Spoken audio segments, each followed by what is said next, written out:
Swami Sarvapriyananda Ji, the minister and spiritual leader of the Vedanta Society of New York, gave a speech on the practical steps of spiritual sadhana at Arunachal Ashram in Jamaica last Saturday. This was a part of Bhagwan Ramana Maharshi's birthday celebration. This intense, spiritually inclined morning consisted of Vedic chanting and devotional singing by devotees. Ashok Via spoke with Dennis, Bandhuji and Swami Sarvapriyanandaji for us. Here's a report. Arunachala Shiva, Arunachala, Arunachala Shiva.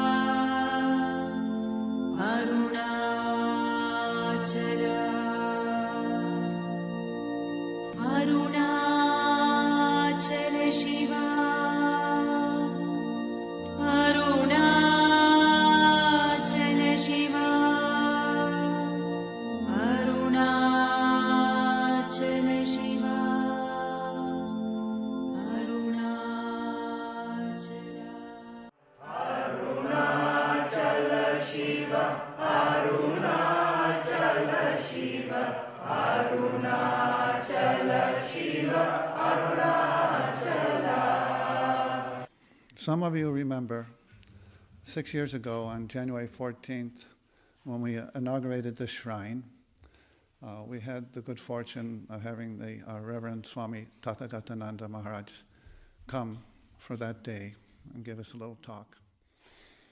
And also we have the good fortune also of having, he passed away, Swami Tathagatananda passed away about 1.5 years ago. And the new minister and spiritual leader of the Vedanta Society of New York kindly accepted our invitation to come and speak to us today. He joined the order in 1994 and took sannyas in 2004. And then he was posted in the Hollywood Temple there for a year prior to coming here. But prior to that, Swami served as the Acharya teacher to the monastic brahmacharis there, training in the training center in Belur Mutt.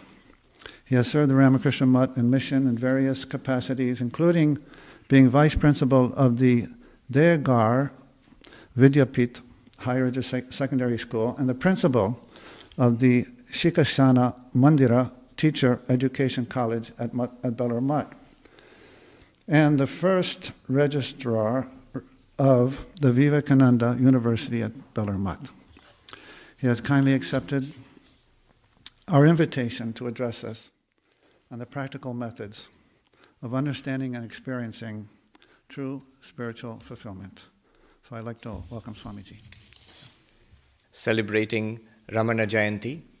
Thank you for having me. The best teaching is the one given by Bhagavan Ramana, the teaching which is given in silence.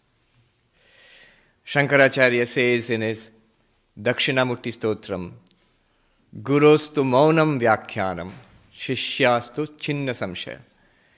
The teacher teaches in silence and the doubts of the disciples are dispelled.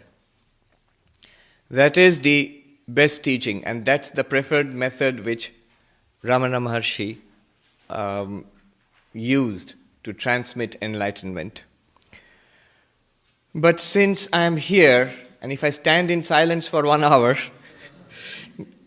I have a feeling you people are going to be a mite disappointed, so I guess I had better say a few words. I heard this story, which may or may not be true. It was in a talk about Ramana Maharshi, so it's an anecdote about Ramana Maharshi. The story is very instructive. It seems one day a gentleman went to Ramana Maharshi and expressed his feeling that he was not particularly interested in the who am I method of inquiry. He was a devotee who loved God, loved Narayana, and His preferred method was bhakti, devotion to God. So he asked Ramana Maharshi that I really am not so much interested in who am I inquiring, but I love Narayana. So is it all right? Ramana Maharshi says, according to the anecdote, I don't know how historically accurate it is, Ramana Maharshi said, yes, it's all right. Oh, it's all right. And then after death, will I go to Vaikuntha, the abode of God, Vishnu, or Narayana? Ramana Maharshi said, yes, you will. Oh, I will. And there will I see Narayana? Yes, you will. Oh, I'll see Narayana. Yes. And will Narayana speak to me? Yes, Narayana will speak to you. Oh, God's going to speak to me. Narayana will speak to me. Yes. And what will he say to me? And Ramana Maharshi said, he'll say to you, find out who I am. Now that seems to capture the essence of Ramana's teachings. Right. Karma Yoga, how does it purify the mind? There are two stages to it. One stage is dharma, a moral, ethical life. Impurities like deceit, like lust and greed and anger and hatred, those have to be counteracted by a moral, ethical life. As they would say in this country, clean up your life. As far as possible, clean up the life. Let it be a moral and ethical life. But Karma Yoga is beyond that. One can be moral and ethical within the limits of morality and ethics. I still pursue my selfish goals. Yeah. I'm paying my taxes, but I want to be a rich person who's paying taxes. I want to enjoy my life. I'm not going to overstep the bonds of decency, but I'm going to go out and party and have fun. So those are also self-oriented goals. It's still selfish. When I go from ethical and moral life to unselfish action, I am doing something for the benefit of others. When I offer a puja, I say, here is the puja I offer to the Lord. I don't want anything in return. I love thee, therefore I do it. So then action becomes unselfish. You see, otherwise what happens is, all our action, ethical or unethical, is basically meant to make this fellow happy. This bundle of flesh and blood, I think this is me, so all that I do, good and bad, is to make this thing happy.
I liked it very much because he's talking about what's required to do to realize the truth, to know who you are, to have happiness, to have peace. So these are the steps. This is the answer to life. This is the answer to the problems in the universe that everybody's experiencing. The experience has been exhilarating, that he draws people from all over the world. If you look at the history of Arunachala Ashram, or Ramana Ashramam as it is called in India, and Arunachala Ashram as it is called in United States, we are the only true extension of the main ashram, Ramana Ashramam, outside of India. So if you look at the magnet this Arunachala is, the hill of fire as it is called, Aruna, this draws people no matter what be the conditions. And this is only a condition experienced at the human level. So even in your ecstatic heart, in your real moment of meditative silence, all you can feel and experience is how you're drawn to it. And people are drawn from all over the world, and from all different religions. We have people who are Christians and Muslims. There was Dr. Hafiz Sayyid, who used to come to Bhagwan very, very often. And there was Mastan. So people have been drawn. That has been my experience. I've been drawn to Bhagwan since my childhood. So I cannot go anywhere else. But to go deeper into it, we have to practice vairagya, dispassion. We can do our work, our jobs, there's no obstruction, but to do it with vairagya or dispassion, not looking for the result, do it as a duty. And then abhyasa, practice. We have to practice some method or some way of stilling the mind so we can experience the natural peace that's within us. Thank you very much. Swami, we have the famous instance from Swami Vivekananda's life when he is in front of Bhagwan Ramakrishna Paramahansa asking him, have you seen God? Was there any occasion in your life when you felt that, yes, I got it, in terms of having, I don't know what term is right, having darshan of Bhagwan or having something which we refer to as enlightenment? So that very incident where Swami Vivekananda goes to Sri Ramakrishna, he was Narendranath Datta at that time, and he asks his question, the burning question, have you seen God? And Ramakrishna answered, yes, I have. And you can also. I have seen him as clearly as I see you, more clearly than that. That incident itself inspired me. That incident is just not for Narendranath or for Vivekananda. He was asking it on behalf of all of modern humanity. That does God exist and can God be experienced? And the answer is an emphatic yes. That's what really draws me to spiritual life, and millions of others like me all over the world, that it is real. That the spirituality is real, God exists, God can actually be experienced, and that is the purpose of human life. As for me, the quest continues. Somebody asked me that, what do you think of having led a monastic life so many years? I think that every day I wake up, I feel that I have come on the right path. The spiritual path is the right path. That does not mean that everybody has to become a monk, but everyone can and should be spiritual. That's what I think.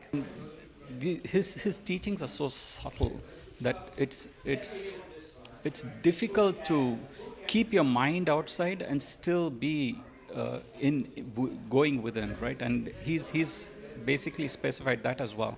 He says you're either on an object outside or you're within. You can't do both, right? So these are things which really pulled me in. And growing up, I used to be very nervous. A lot of butterflies, talking to people, etc. It used to be a huge problem. His teachings have removed all that.